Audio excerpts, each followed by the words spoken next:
আসসালামু আলাইকুম viewers, welcome back to my channel varieties by NJ. আশা করছি আপনারা সবাই খুবই ভালো আছেন। আজ আপনাদের সাথে শেয়ার করব খুবই ইউনিক স্টাইলে আর অনেক মজাদার স্পাইসি গার্লিক প্রন তৈরির রেসিপি। তো চলুন কথা না বাড়িয়ে দেখে নেওয়া যাক কীভাবে তৈরি করতে হয়। এজন্য প্রথমেই লাগবে চিংড়ি মাছ। এখানে আমি 1 কাপ পরিমাণ বড় চিংড়ি খোসা ছাড়িয়ে ভালো করে ধুয়ে নিয়েছি আর মাথাটা আলাদা করে নিয়েছি। দিয়ে দিচ্ছি সামান্য গোলমরিচের গুঁড়া, দিয়ে দিলাম 1/2 টেবিল চামচ সয়া সস আর দিচ্ছি 3 টেবিল চামচ কর্নফ্লাওয়ার। এখন সব কিছু একসাথে ভালো করে মিক্স করে নিচ্ছি। মিশিয়ে নেওয়া হয়ে গেলে বাটিটাকে একটা সাইডে রেখে দিচ্ছি।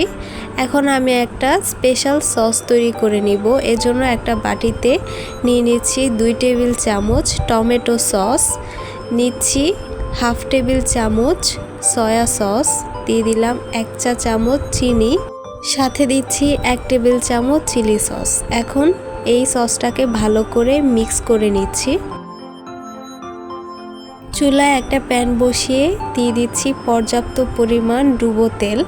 তেল গরম হয়ে যাওয়ার পর ম্যারিনেট করে রাখা চিংড়িগুলো দিয়ে দিচ্ছি। এখন এই চিংড়িগুলোকে ফ্রাই করে নিতে হবে।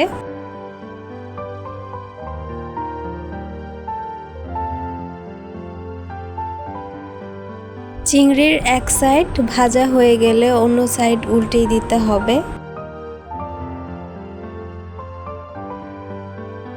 প্রায় 5 থেকে 6 মিনিটের মতো আমি এই চিংড়িগুলোকে ডিপ ফ্রাই করে নিয়েছি।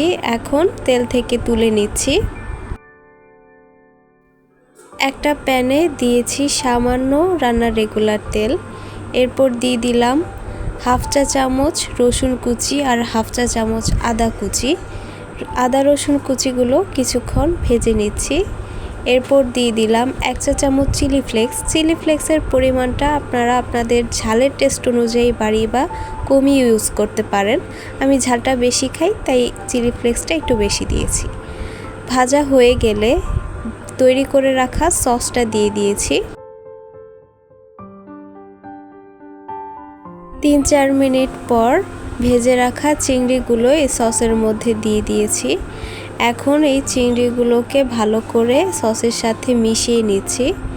দিয়ে দিচ্ছি কিছু টমেটো কুচি। যখন দেখা যাবে সসটা একদম চিংড়ির গায়ে লেগে আছে আঠালোভাবে আর সসটা অনেকটাই শুকিয়ে গেছে, তেলটা ভেসে উঠেছে, তখন বুঝে নিতে হবে এটা তৈরি করা হয়ে গেছে। উপর দিয়ে সামান্য সাদা তিল দিয়ে দিলাম, আবারও নেড়ে মিশিয়ে নিচ্ছি।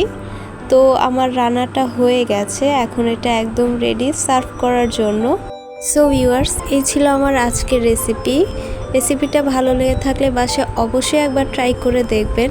ভিডিওটাতে একটা লাইক দিয়ে দিবেন আর আমার চ্যানেলটা সাবস্ক্রাইব করে প্লিজ আমাকে সাপোর্ট করবেন। আজকের মতো এখানেই বিদায় নিচ্ছি। সবাই ভালো থাকবেন। আল্লাহ হাফেজ।